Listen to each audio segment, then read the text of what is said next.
There was more to do than just putting out the press release. So I started cutting up a little footage. And it started out just being a microdoc about my verse for Supernatural. And I wanted to combine it with the footage of you drawing the symbols. And then it evolved. Yeah, it evolved. And something wouldn't let me put it out yesterday. I wanted to put it out the same day as the press release. But I went to go look at it this morning just to watch and see what was holding me back from putting it out. And I realized there was other footage that was missing. And then I realized there was a whole lot of other stories. And I realized this is probably the stuff that I need for the run-up for Killa B movie, actually.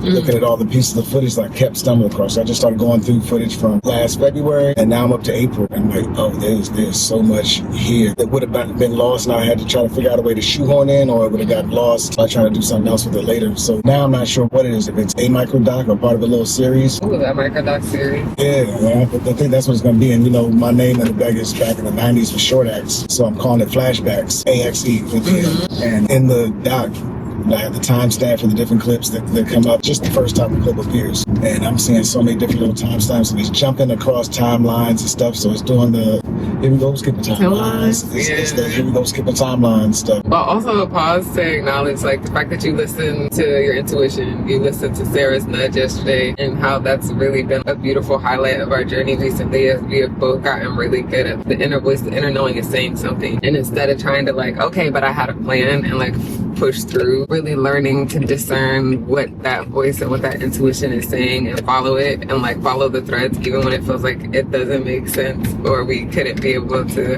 articulate it to someone else and feel like they would feel like they were satisfied with the articulation, but letting it be enough for ourselves. Just like, no, I know, like, without a shadow of a doubt, like, this is what I need to, or I'm supposed to be doing. And then seeing the aftermath of it and being able to be like, yeah, like, even if nobody else understands or recognizes that this was what was meant to or needed to happen, this is what was meant to and needed to happen. But then also the double added effect of beauty when someone else is like, oh, okay, you were right, this wasn't the moment for that, and like, look what happened because you waited or you trusted your instinct. Yeah, and how we're learning the different levers of like, okay, when to hit the gas, and like, it's crunch time, but you feel like you can do it and you wind up doing it. And then when it's like, okay, I feel like, or I had the plan to like have this go through and be X, Y, and Z, but now I'm feeling like maybe that's not what I need to do, and like trusting both sides of that. So congratulations for,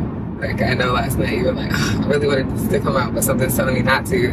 And the fact that you just leaned into that, that's incredible. So yeah. I'm happy for you, proud of you, congratulations. And congratulations for what that yielded this morning.